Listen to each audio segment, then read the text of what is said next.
반갑습니다.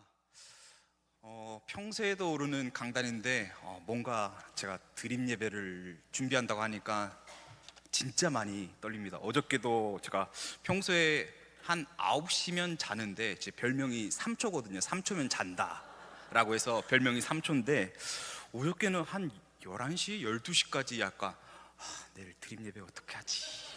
주여, 제가 지금 이거를 제가 무대 체질도 아닌데 약간 이런 생각을 하면서 좀 밤을 설치면서 또 기대하는 마음도 또 있으면서 그렇게 좀 하루를 보내고 이렇게 주의 강단에 서서 이렇게 말씀을 전합니다. 혹시 여러분은 저희 이교구 구호가 뭔지 기억하십니까? 네, 샤넬백 기억하고 계시고요. 네, 낚싯대 남자분들이 낚싯대라고 그러시네요. 네, 어머니가 좋아하는 샤넬백, 아버지가 좋아하는 낚싯대라는 구호를 사용하고 있었죠. 그런데 이 문구를 생각해 보면은 참 재밌다라는 생각이 듭니다. 어쩌면 좀 신앙적이다라는 생각이 문득 들었습니다. 우리는 예수님을 사랑한다라고 말합니다. 그런데 예수님이 목적이 아니라 때로는 내 삶의 목적이 샤넬백이 될 때가 있고, 남자분들은 낚싯대와 같은 취미가 될 때가 있는 것 같습니다. 낚싯대가 목적이고 샤넬백이 목적이고 나의 성공이 목적으로 변질된 조금은 안타까운 신앙을 가지는 사람들이 참 많이 있는 것 같습니다. 그런데 오늘 본문에 베데스다의 병자가 딱 그런 모습이었습니다. 오늘 본문은 38년 된 중풍병자를 고치시는 사건입니다. 말씀을 준비하면서 제가 계속 요한복음의 7가지 표적, 기적에 대한, 예수님을 상징하는 표적에 대한 이야기를 수요 예배나 아니면 다른 예배 때 설교를 했었었는데, 그 세 번째 표적이 바로 오늘 본문입니다. 그래서 드림 예배 때 이 설교를 준비할까 고민하다가 그래도 우리 교구의 구호와 어쩌면은 좀 맞닿아 있는 내용이겠구나 싶고, 또 같이 나누면 좋겠다라는 생각이 들어서 같이 계속적으로 준비를 했습니다. 오늘 본문은 19절 이하에서 나오는 사실 아들의 권한에 대한 시작점이 되어지는 하나의 이야기의 스토리입니다. 그 사이에는 38년 된 병자가 베데스다라고 하는 곳에 있었다라고 이야기를 하고, 그날의 치유를 받는데 그날이 안식일이었다라는 것을 성경은 기록하고 있습니다. 그래서 이 요한복음의 7가지 표적 중에 세 번째 표적의 핵심의 의미는 예수님은 안식일의 주인이며 참된 회복을 주시는 분이라는 의미를 가지고 있습니다. 여러분들이 오늘 이 주제, 안식일의 주인인 예수님과 참된 회복을 주시는 분이시다는 이야기를 중점으로 다시 한번 베데스다의 이야기를 함께 살펴보고자 합니다. 먼저 1절에서 5절 말씀은 베데스다의 못을 설명하고 있습니다. 요한복음에서는 많은 이야기들을 우리는 제대로 이해할 수는 없지만 이스라엘 백성들, 당시에 이 성경을 기록했었던 요한의 공동체가 보았을 때, 그 안에 이스라엘 백성들이 있었을 때 보았을 때 이거 구약에서 나오는 듯한 상징을 가지는 본문인데? 라는 생각이 드는 상징성이라고 하는 것들이 들어가 있는 부분이 있습니다. 성경학자들도 오늘 이 베데스다의 설명 가운데에서 약간의 상징성에 대한 추측을 합니다. 이것은 정확한 사실이 아니라 성경학자들이 이럴 수도 있다라고 하는 특징을 가지고 있는데, 그것을 한번 살펴보면 다음과 같습니다. 다음 화면 띄워주십시오. 1절에서 보게 되면 명절이 되어라고 이야기를 하는데, 어떤 명절을, 어떤 절기를 이야기하고 있는지는 사실 추측할 수 없습니다. 그런데 안식일과 명절을 반복적으로 이야기를 하고, 앞뒤 본문에서는 본문의 배경이 갈릴리에서 일어났었던 사건인데 갑자기 예수님이 예루살렘 근처의 베데스다에 갑자기 등장을 합니다. 그래서 성경학자들은 이 장소적인 의미에서 명절이 되었다라고 하는 말과, 그리고 이 날의 핵심인 안식일을 강조하기 위해서 안식일에 대한 의미를 더욱더 묘사하고 있는 것을 볼 수 있죠. 그리고 2절에서는 행각 5이 드러나는데 이 5개, 모세 오경을 상징하는 의미에서 율법 안에 나타나는 상징이 바로 예수 그리스도이다라고 하는 것, 그 행각으로 들어가셨다라고 하는 말이 율법이자 말씀이신 예수님께서 그 병자를 향하여 들어가셨다라는 표현으로서도 우리가 볼 수 있는 것이죠.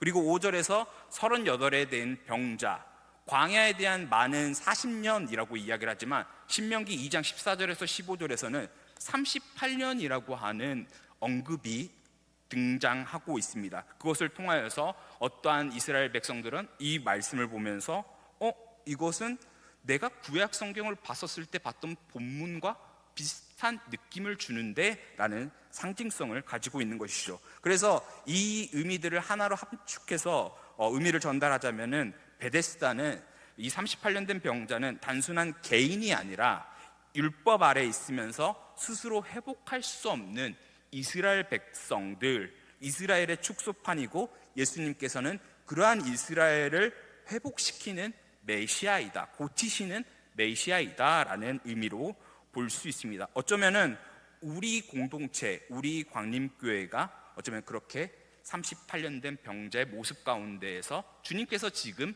다가오시고 말씀하고 계신다는 의미를 가지고 있는 것이죠.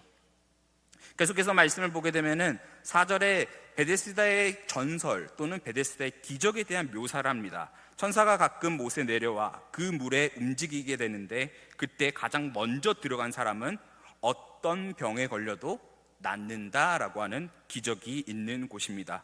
이런 기적이 우리에게도, 여러분들의 삶 가운데에도 있다면 얼마나 좋을까, 이런 생각을 간혹 하게 됩니다. 그래서 베데스다의 이름 자체도 은혜의 집 또는 자비의 집이라고 이야기를 합니다. 그런데 오늘 본문의 베데스다는 그 장소와 그 의미 가운데에서 38년 된 중풍병자와 서로 예수님과의 대화 가운데 서로 다른 이야기를 하는 약간 동상이몽에 대한 이야기로 말씀이 시작됩니다. 예수님이 이 중풍병자가 누운 것을 보시며 말씀하십니다. 네가 낫고자 하느냐라고 묻죠. 예수님은 항상 치유하실 때 그 기적으로 낫고 싶은지에 대한 의향을 묻습니다. 그 의향을 묻는다라고 하는 것은 어쩌면은 이 사람의 믿음을 먼저 바라보고 계신다라는 의미로 볼 수 있는 것이죠. 그리고 많은 사람들이 사실은 먼저 와서 예수님 저 좀 치유해 주세요, 예수님 제가 이 병을 낫고 싶습니다 라고 찾아오는 경우가 참 많이 있는 것을 볼 수 있습니다. 그런데 오늘 본문은 특이하게도 예수님께서 먼저 가서 네가 낫고자 하느냐라는 질문을 던지죠. 그런데 베데스다에 수많은 병자들이 있는데 그 38년 된 병자를 찾아간 것도 있지만 그 안에서 이 병자는 조금 다른 답변을 하게 됩니다. 7절 말씀에 보게 되면 이러한 답변을 하는데 7절 말씀 같이 한번 읽어보겠습니다. 병자가 대답하되 주여,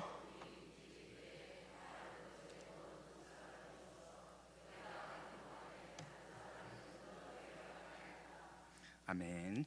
병자의 대답은 뭔가 자연스러우면서도 조금은 이상합니다. 앞서 이야기했던 동상이몽의 대화가 시작되고 있는 것이죠. 예수님 분명히 내가 낫고자 하느냐 묻습니다. 그런데 대답은 네, 제가 낫고 싶습니다 라고 하는 대답이 아니라 당신이 누구인지는 제가 모르겠지만 주여라고 하는 것은 주인 아니면은 지금 나보다 높은 사람으로 예수님을 바라보면서 말하는 주인에 대한 주여로 볼 수 있는데 그 사람에게 제가 저 못이 움직일 때, 저 연못이 움직일 때, 천사가 올 때 저를 저곳에 내려갈 수 있게 해 주십시오 라고 하는 대답을 하고 있습니다. 예수님이 누구인지 모르더라도 그 사람의 구원의 소망은 자신의 중풍병이 치유가 되는 것입니다. 예수님이 의사였을 수도 있고 제사장이나 다른 이 중풍병을 치료할 수 있는 비법을 가진 사람이었을지도 모르는데 그것이 아니라 이 중풍병자의 목적은 오로지 그 안에 들어가는 것이었습니다. 하지만 우린 알고 있죠. 예수님이 어떠한 권한을 갖고 있는지 알고 있습니다. 사실 오늘 본문 뒤에 나오는 5장 21절 말씀을 살펴보면 이렇게 이야기를 합니다. 아버지께서 죽은 자들을 일으켜 살리심 같이 아들도 자기가 원하는 자들을 살리느니라 라고 이야기를 합니다. 예수님은 이 중풍병자를 고치기 위하여서 아들의 권한으로서 나아가 살리고자 했습니다. 그런데 이 중풍병자는 자기가 원하는 것이 병에 대한, 이 중풍병 38년이라고 하는 오랜 시간 걸렸던 중풍병을 치유하고자 하는 것이 아니라 저 모태, 저 연못에, 저 물에 들어가고 싶습니다 라는 결론을 내리게 되는 것이죠.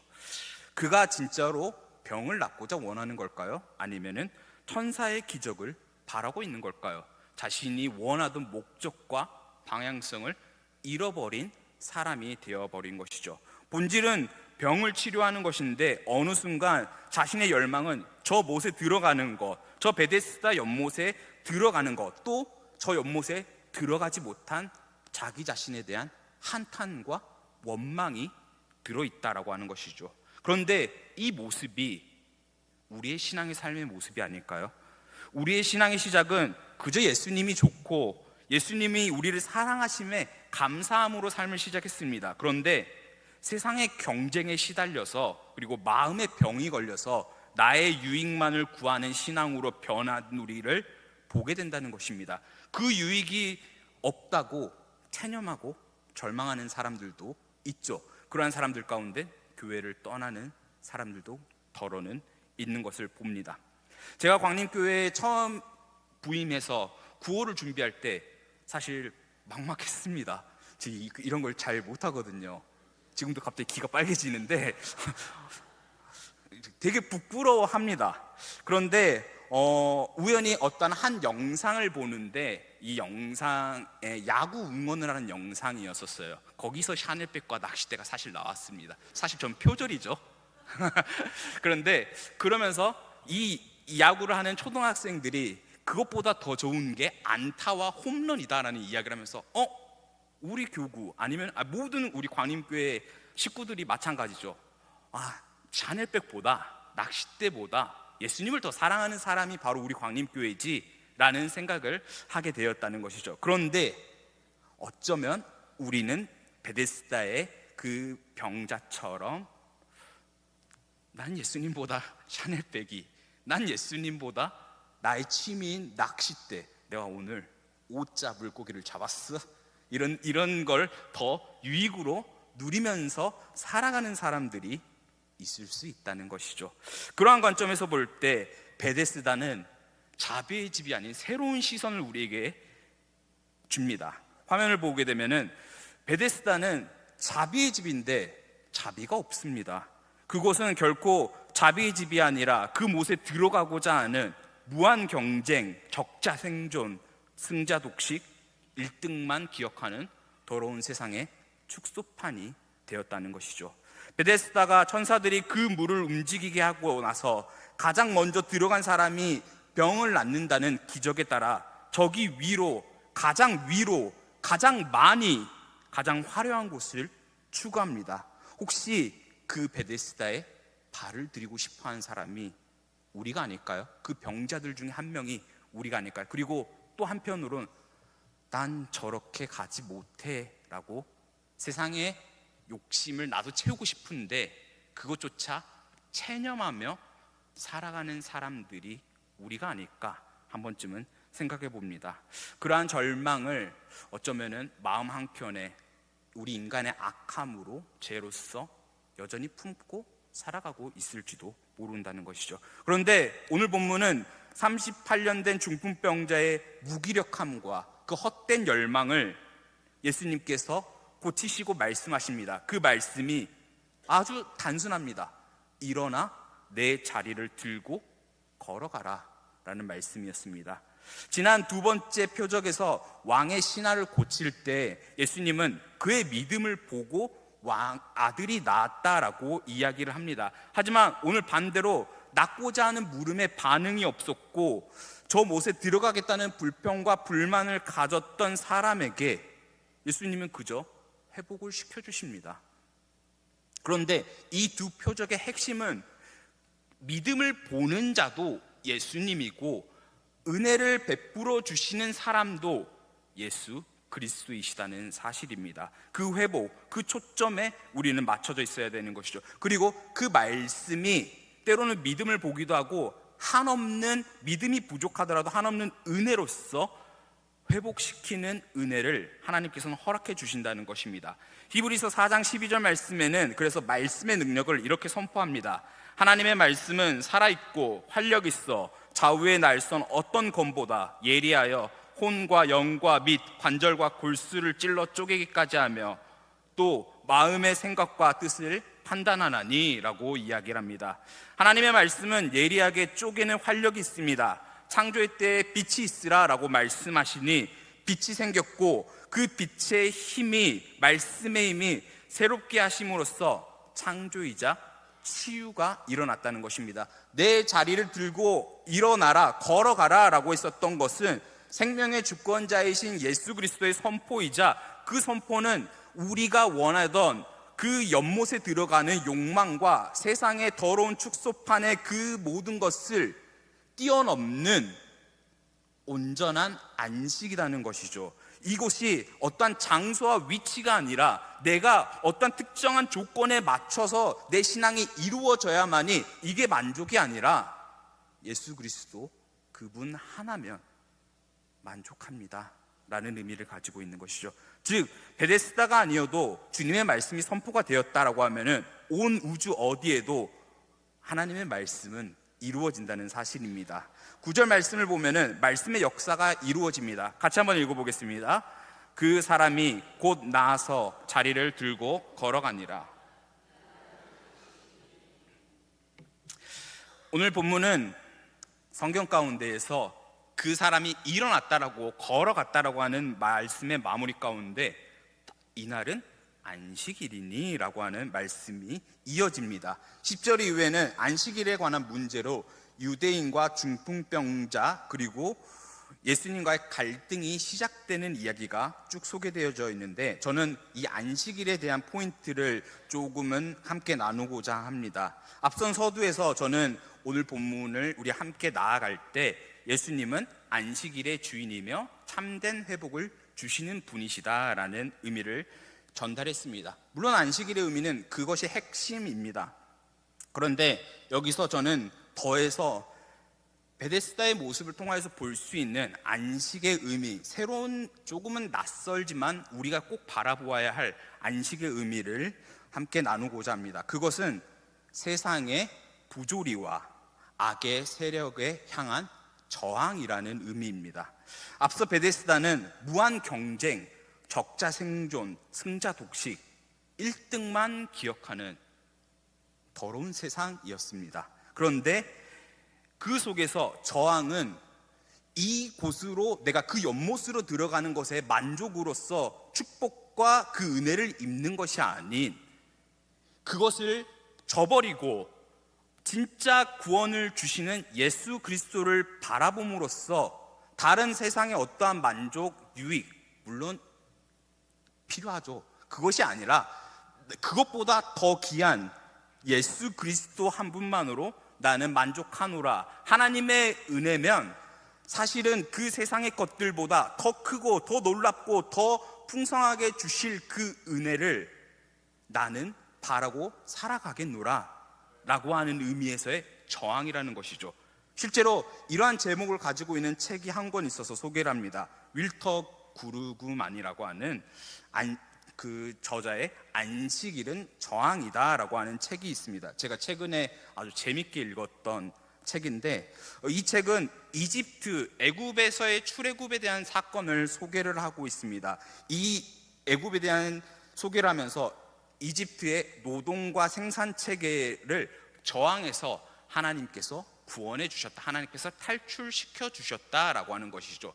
고대 근동 세계에서는 신은 일을 하지 않습니다. 그런데 인간에게 일을 시킵니다. 그리고 한없이 쉬지 않고 일을 하게 합니다. 그런데 그 일을 안식으로 바꾸어 주신 신이 한 명 있다고 합니다. 그게 야훼 하나님이라는 것이죠. 여호와 하나님께서 그들을 구출해 내셨는데 그 구출의 의미가 너희들의 인간이 그 노동과 그 노예적인 삶으로 살아가는 삶이 아닌, 이제는 안식과 휴식의 삶이 있는 진정한 인간됨의 삶을 허락하노라 라고 하는 의미를 담고 있는 책입니다. 이 책에 말이 있는데, 죄송합니다, 화면 다시 한번 띄워주십시오. 이렇게 소개를 합니다. 제가 간단하게 정리를 했습니다. 긴 내용이 있었는데, 하나님의 안식일은 세상 속에 하나님과 하나님의 백성이 끝없는 생산을 위해 동원되어야 할 상품이 아니며, 우리가 예전에 말하곤 했었던 것처럼 신을 위한 노동력으로 동원되는 존재가 아니라는 사실을 인정하는 것. 이 안식일의 의미가 내가 과거에 신을 위해서 노동력으로 사용했던 존재가 아니다는 것을 인정하는 게 바로 안식일의 의미가 있다라고 하는 것이죠. 오늘 38년 된 병자는 그 베데스다에서 해방되었습니다. 자유와 해방의 안식을 누리게 되었다라고 하는 것이죠. 우리의 삶에 세상의 구조와 탐욕에 얽매여서 살아가는 것들이 혹시 있을까요? 그것에 해방과 자유를 누리기를 소망합니다. 여러분들의 삶이 안식이 그냥 내가 쉬는 거야 라고 하는 것이 아니라, 나를 얽어매고 있는, 나를 하나님께로 못 나아가게 하는 세상의 구조, 세상의 아픔, 그리고 세상의 어떠한 권력적인 질서 앞에 저항이라고 하면 무조건 싸우자 이런 의미가 아니라, 그 안에서 하나님의 참 사랑을 발견하고 내가 그 안에서도 하나님이 말씀하시고자 하는 진리를 추구하는 삶, 그 세상의 구조의 억압, 악이라고 하는, 우리의 죄라고 하는, 각각 타인들이 가지고 있는, 한 사람 한 사람이 가지고 있는 죄라고 하는 많은 관습적인 모습 앞에서 나는 하나님의 의를, 나는 하나님의 선을 드러내는 삶으로써 그들과, 그 악함을 가지고 있는 죄인과 악함과 비참함에 있는 사람들과의 삶이 다름으로써 하나님의 옳음, 하나님의 선하심, 하나님의 정의와 공의를 드러내는 삶으로 살아가는 것이 안식의 의미라는 것이죠. 말씀을 정리합니다. 말씀을 정리하면서 이러한 인생을 살아갔었던 한 인물을 소개하고자 합니다. 그 사람의 이름은 존 뉴턴이라고도 이야기를 하는데, 이 사람이 누구냐면은 나 같은 죄인 살리신, 우리가 아까 3부 예배 때도 불렀던 찬송가의 어메이징 그레이스의 작사가입니다. 영국 성공의 목사이고, 이 사람의 특징 중에 하나는 젊은 시절에 노예 무역을 했다라고 하는 것입니다. 많은 사람들은 그래서 이렇게 알고 있습니다. 젊은 시절에 노예 무역을 했는데 급격한 회심을 통하여서 노예 무역을 저버리고 이 어메이징 그레이스, 나 같은 죄인 살리신을 작사한 사람이라고 알고 있는데, 그 이면에는 조금 안타깝지만 그럼에도 끝까지 노력했었던 그 삶이 있습니다.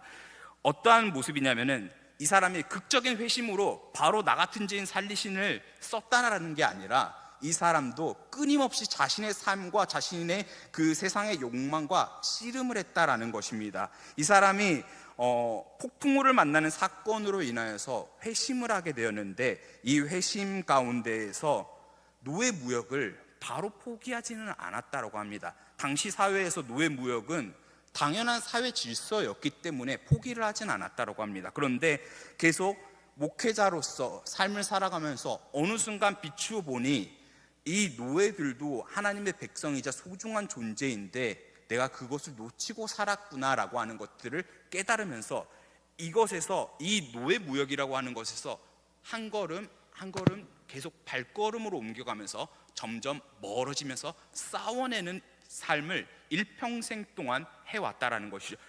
처음에는 자기가 이 노예 무역을 그만두는 것에서 더 이상, 그 다음은 사회 구조 안에서 노예 무역이 잘못되었다라고 하는 것까지 끝까지 저항하면서 하나님의 복음을 위해서 나아갔었다라고 하는 것이죠. 그래서 그의 가사에서도 보면은 나 같은 죄인 살리신이라고 하는 표현이 그냥 단순하게 제가 율법적인 것, 그리고 어떤 윤리적인 삶에서 잘못했습니다가 아니라, 하나님, 제가 너무나도 비참한데 이 나 같은 비참한 사람을 살려주신 그 은혜가 무엇입니까? 너무 놀랐습니다. 너무 감사합니다.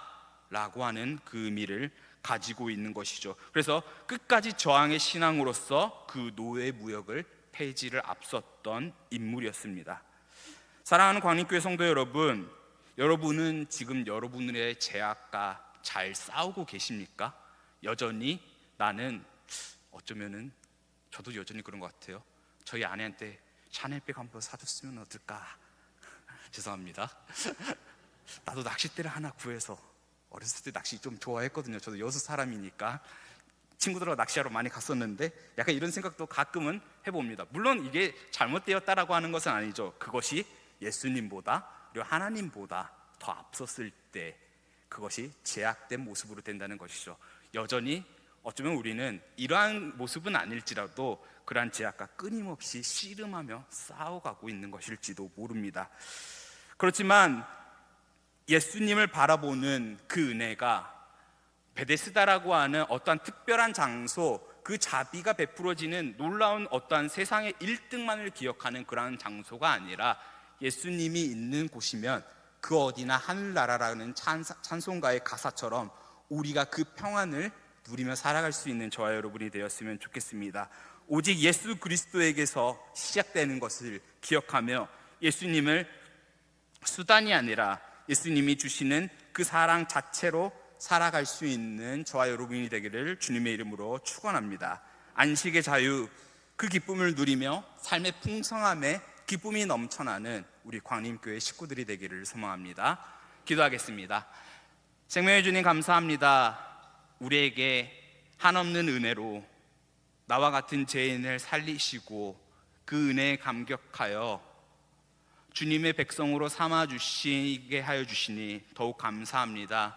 주님, 이 시간 주님의 뜻에 합당하게 응답하며 나아가기를 결단하는 주님의 자녀들의 삶 위에 더 이상 삶의 억압과 또 세상에서의 권력의 질서 앞에 무너지며 살아가는 삶이 아닌 예수 그리스도께서 그저 한없이 주셨던 그 안식의 자유, 안식의 저항, 또 믿음 안에서의 풍요함을 누리며 살아갈 수 있게 하여 주시옵소서. 오늘도 그렇게 나아가며 예수님만이 가장 기뻐하는 사람으로 거듭날 수 있는 우리 모두가 되게 하여 주시옵소서.